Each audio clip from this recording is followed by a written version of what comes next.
Yesterday we talked about the topic of inertia. We wind up with the inertia part. So today we are going to move forward with the inertia thing. But before we move on to the topic of inertia, I think it is important for us to understand the two important types of the force. Okay, yeah.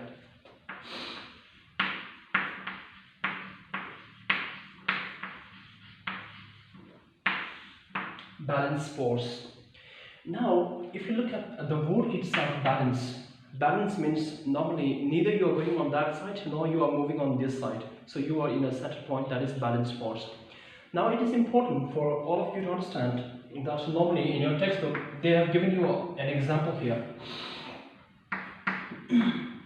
Okay, there is a table. There are two persons, they are pushing this particular table. Okay,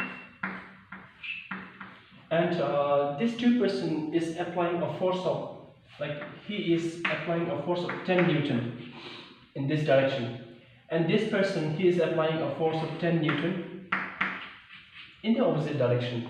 Now, as you can see that both the person are applying a same magnitude of force, that is 10 Newton and 10 Newton over here.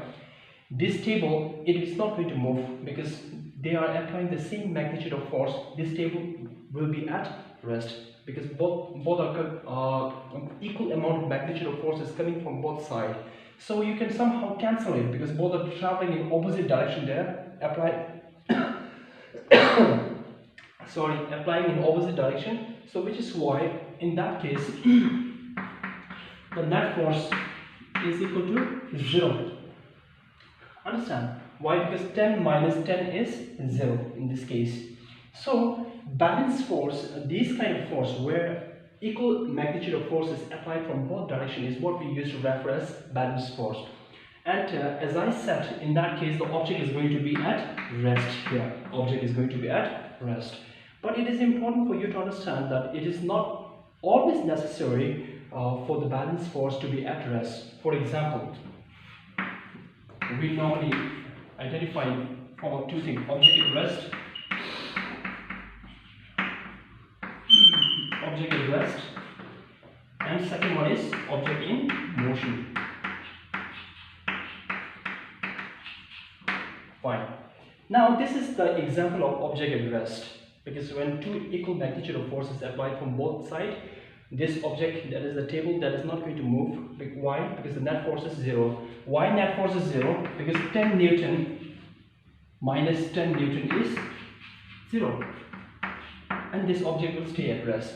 But I say it once again that this balance force can somehow be classified into two parts here. That is object at rest. And in the object at rest example is this one over here. Now this object in motion over here. In this object in motion, what we need to understand is that, let's suppose imagine there is a ball here. Okay, I'm sorry. This ball is experiencing two different kind of force over here. Understand? So let's say now this ball is moving at like 2 meters per second. At 2 meters per second. This ball is moving at 2 meters per second. Now this ball is experiencing two different kind of force. The force number one is gravitational force. That is gravitational force. Gravitational force. And the second one is normal force, which is acting in opposite direction. This normal force is being given up by the soil itself, the ground itself, right? Okay, so this normal force here, normal force, this is in upward direction. Is that clear? Okay. Now, if you look at this ball over here, this ball is experiencing two different kind of force.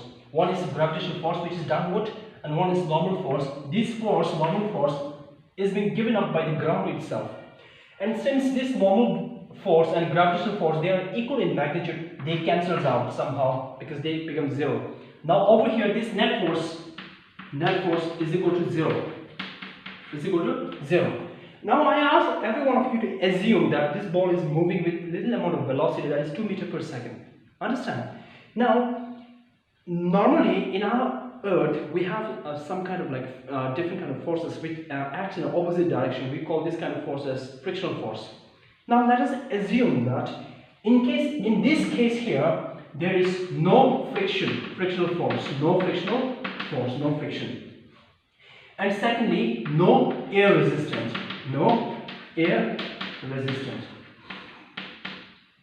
In these two conditions over here, this particular ball, it will move on forever. Understand? And in that case, there is again a balance force over here. And the balance force, this 2 meters per second will be over here and will be over there and will be at some different place, because this is a balance force. Is that clear? Now, secondly, when we are going to talk about unbalanced force. Unbalanced force. Now, in the case of unbalanced force, it is quite different from the balanced force here. Now, this is a table here again, and there is a person, he is applying a force of, let's say, 50 Newton in this direction, and there is another person here, he is applying a force, okay, so he is applying a force of 10 Newton here. Okay, so now by looking at this particular diagram, okay, you will be able to understand, okay, in which direction the table will move. And I'm sure every one of you are going to say the table is going to move in that direction here. One, because the net force, that is how much force is applying, that is 50 Newton. Net force is equal to 50 Newton minus how much force is applying, 10 Newton. So in that case, 50 minus is 40 Newton in this direction. Such kind of force where there is unequal magnitude of force. That means, is that equal 50 and 10? No. 50 Newton and 10 Newtons are totally unequal by nature, and they both are coming from the different direction here. And this kind of unequal magnitude of force applying from different direction, and where the net force is not equal to 0, is what we refer to as unbalanced force. Is that clear? Okay, so this unbalanced force, we are going to deal with this unbalanced force. Okay, yeah.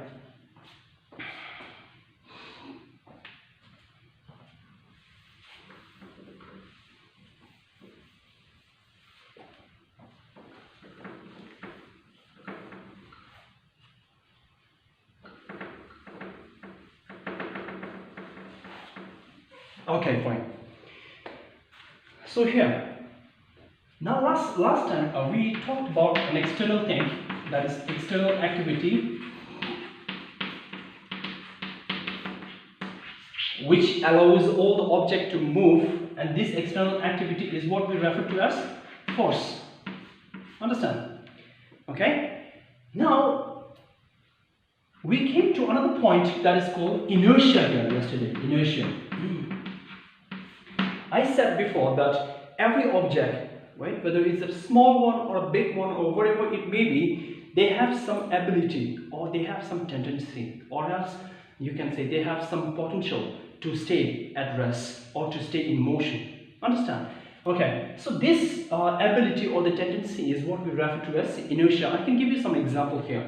Now this inertia, normally I used to classify in the form of 3 types here. That is inertia at rest, and inertia in the case of direction over here, and the third one, inertia in the case of motion. Okay. Now in the case of inertia at rest here, this one over here, inertia at rest. Let me just give you one example, okay. For example, when you are in a bus, suppose a stationary bus, this bus is not moving. So you, what you're going to do, you're going to board the bus, and you are not aware that the bus driver is going to start the engine and he's going to move all of a sudden, right? So in that case, what is going to happen is that the bus is at rest, and you are sitting in a bus, and your body is also at rest. But all of a sudden, what happens when the bus driver begins to move the bus? What happens is that your body begins to fall backward. What is the reason behind that? Begin to fall backward. Why? Because your legs and is at rest, and your leg wanted to stay at rest, but your upper body parts, they move, which is why, since the bus started to move all of a sudden, that is an external force, right? This external force allows our body to move backward. Understand? So this kind of like example is what we used to refer to as inertia at rest. I can also give you another example of a glass here. And there is a cardboard here. On this cardboard, there is a coin here. So you can do this experiment back at your home. It's quite easy here. What you're going to do, you're going to hit this play card over here.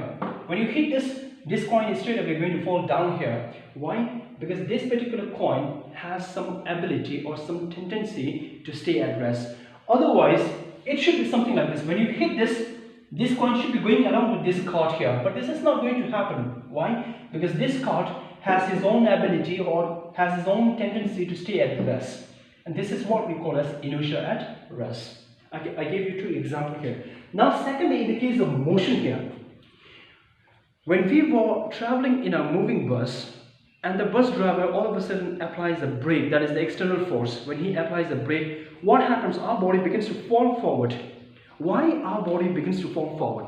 Because our body, actually, they are in motion, and our body is an object, right? Is an object which is in motion.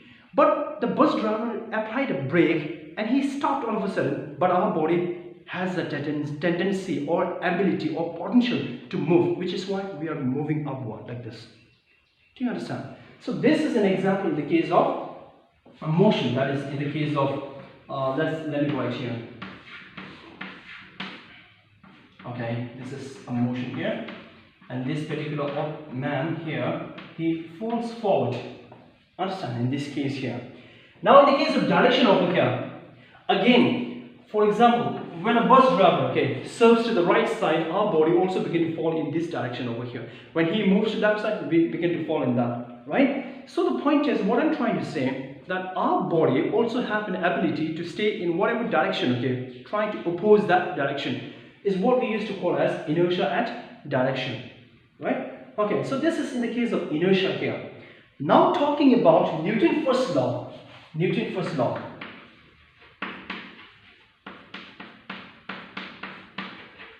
Newton's first law. This Newton's first law is also referred to as law of inertia, because it is somehow having the same kind of meaning over here, law of inertia, right? According to this Newton's first law, what he said was, when an object is at rest, it is going to stay at rest. Understand? What it says, when an object is at rest, it is going to stay at rest, right? Okay.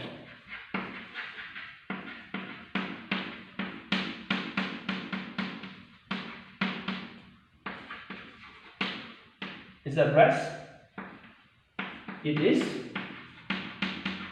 going to stay at rest. This is the point here. When an object is at rest, it is going to stay at rest until and unless, here, that is the second point here, that is until and unless some external force is applied on that. Some external force is applied on it. Okay? Is that clear? So did you understand this point here? Newton's first law. Newton's first law, when you are talking about this particular point over here, this is also, I talked in terms of inertia over here, because this law of Newton's first law and inertia is almost having the same kind of meaning. That is why we are going to call this as Newton's first law as law of inertia. Understand? So for example, I say, I take this example of here. There is a glass here, and this glass is having a cardboard over on top here, a playing card, and on this there is a coin here. Now if we are not going to touch this coin is going to stay at rest until and unless if we flick it up, this coin is going to move down here. Understand? So this somehow has the same kind of like motion, just like we talk in terms of inertia over here. That is why we call Newton's first law as the law of inertia. Understand? So let's go for the next one.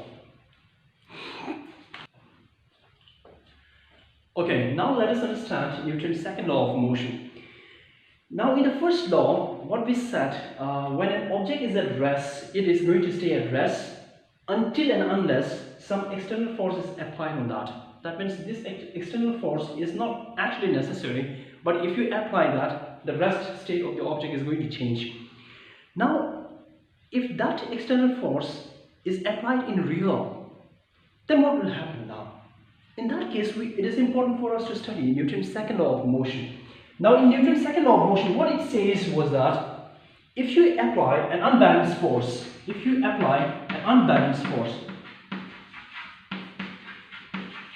understand, for example, I apply an unbalanced force.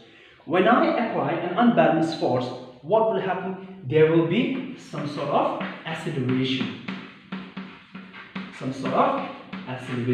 Because the velocity is going to change. For example, this particular chalk, if I'm going to throw this chalk, what will happen? The velocity will change from 0 to some other velocity. That means in time also. That means acceleration is going to happen. Understand? For example, okay, I have this chalk box over here. But in case if I'm going to apply an unbalanced force, what will happen? This chalk box will change its velocity from 0 to another velocity in a time interval, which we used to call as acceleration. Acceleration will happen, right? So now it is important for us to understand, okay, acceleration depends on two factors. Understand? It depends on two factors. Factor number one, that is net force. How? Let us imagine, okay, this point here.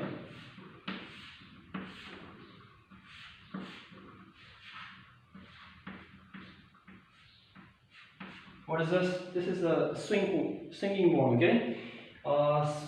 Small kids, they used to play this. Now let us imagine, okay, if I apply, let's say a little amount of force, what will happen? This will move up and down here, right? It will go in that manner here, swing. But if I apply more force, what will happen? The acceleration will be more. But if I apply less force, lesser acceleration. For example, I have a chalk in my hand. If I throw a chalk on your hat, like in that way, you won't experience that much amount of pain. Why? Because I'm not using that amount of force. But if my net force is something like in a very strong way, in a very high way, what will happen? You will have more amount of pain. That is, it is coming with a more acceleration. Understand? Similar way, let's say when people slaps on your face, right? In a very slow manner, what happened? A little amount of force, what happened? Not that amount of acceleration. But if a high amount of force, then you experience a more amount of acceleration over here. So through this, what we can conclude over here is that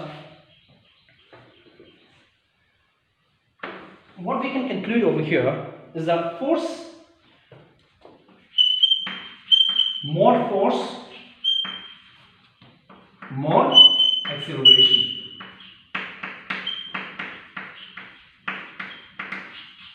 More force, more acceleration, and less force, less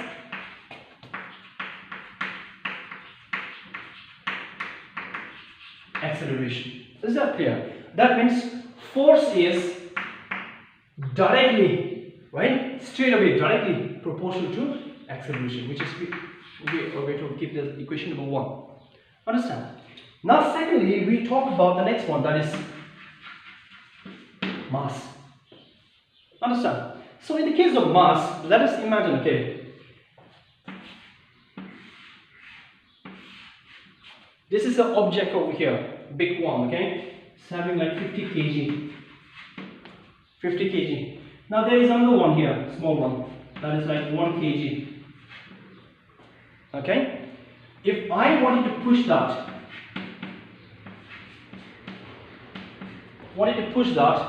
in which case I will be able to produce more amount of acceleration. Because in that case, 1 kg is so small, the mass is so small that this particular object can move at more acceleration. But in this case, I can move a very little amount of acceleration over here. So in that case, more mass, less acceleration here. So which I'm going to write here, more mass is equal to less acceleration. I'm sorry, I'll write here, less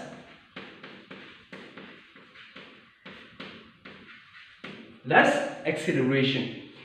less mass, more acceleration. That means less mass is equal to more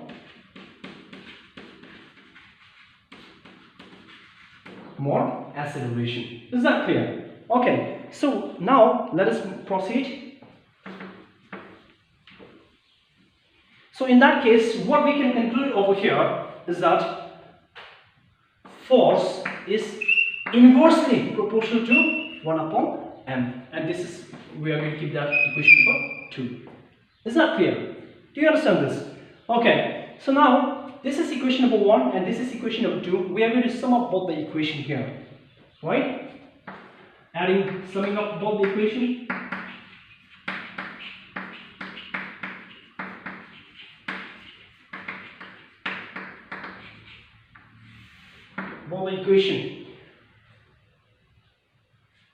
Right?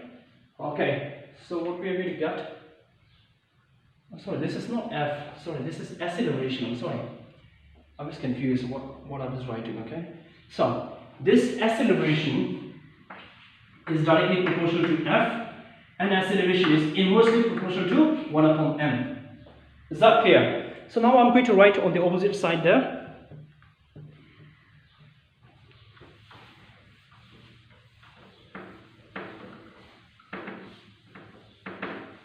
Okay, so here, this is equation number 1 here, and this is equation number 2. We are going to sum up both the equation. What we will get, A is equal to F upon M. I changed this proportional here. Whenever we change this, there is another kind of constant coming up, that is K. But for the time being, okay, we will try to understand the important part here. Now this, I'm going to multiply this over here. That means M into A is equal to F, which we can also write as F is equal to mass into acceleration. This is the formula of Newton's second law of motion. Understand? Did you understand this part? I can give you another example here, that is Newton's second law of motion. Okay, this example you have in your textbook. We will try to have a look on this.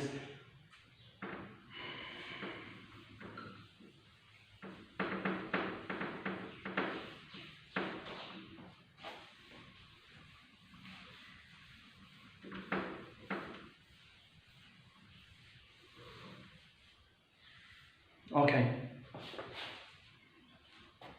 so there is a person here. He is catching a ball. Okay, a ball is coming down from there. Now he is going to catch the ball, this ball. Okay, and what he used to do normally, okay, I guess you might have seen the case of like a cricket player, how they used to catch the ball from up there and they used to move down. Understand? So it somehow used to go in that manner here. At last the ball is over here. In that motion they used to move down. Okay? So now let us imagine, okay, the mass of this ball here, mass is equal to like 2 kilogram. Okay, let's imagine. And the initial velocity, that means this ball is coming, initial velocity is like let's say 5 meters per second. Now what is the final velocity? Final velocity, the ball is going to stop. That means V is 0. Understand? Okay? So now in this case, from here, this point to that point, there is another factor of time in that, involvement of time in that. Let's try to keep this time as, let's say, how much we are going to give? 2 seconds. We are going to give that 2 seconds. Now let us try to find out, okay? Yeah, so let us try to find out. Force is equal to, right, mv minus mu divided by t, and mass we are going to keep this as constant. How much is v? 0. How much is u? 5. How much is time? 2. And I'm sorry, how much is mass here? Mass is 2. Now this 2 and 2 we can cancel. And how much we are getting? We are getting minus 5 Newton. Why we are getting minus? Because we are what do you call, reducing the acceleration of this particular object here. Minus 5 Newton here. But there is another guy here, and he is catching the ball now. And what he did, he catch the ball without moving his hand down. Understand?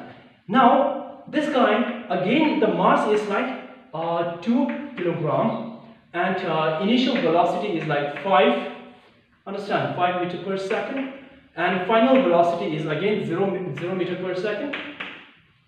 Time. Now in this case, this ball is not coming to this portion over here. This ball is over here. Now let's try to say time. Maybe we can give a small amount of time, that is 0.1 second. Understand? So now let us see here.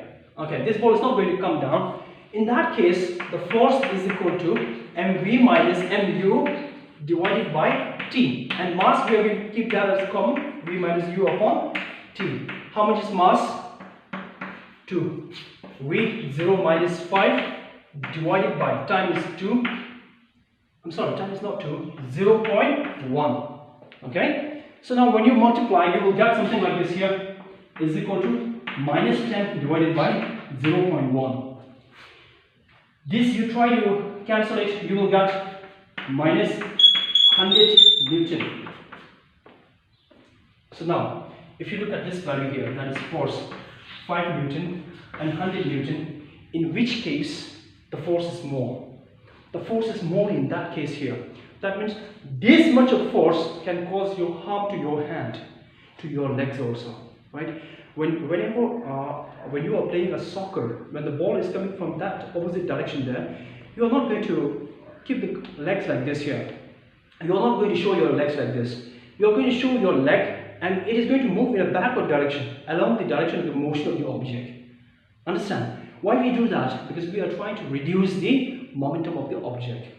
Understand? So over here, by looking at this one, we are naturally going to take this method as the correct one, and this is the wrong method, because there is a huge force over here, minus 100 Newton. This minus 100 Newton can cause so much of harm to your hand, also can cause fracture on your hand when you are catching a ball from high direction and all.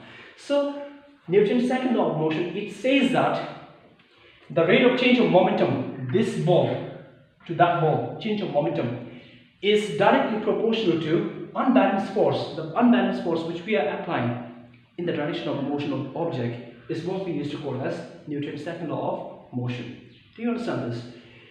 In your textbook, they have given you a clear statement of that. The rate of change of momentum of an object is directly proportional to unbalanced force applied in the direction of the motion of the object. Direction of motion means in that, because this particular object is moving in this direction over here, and your hand is also in this direction over here. Understand?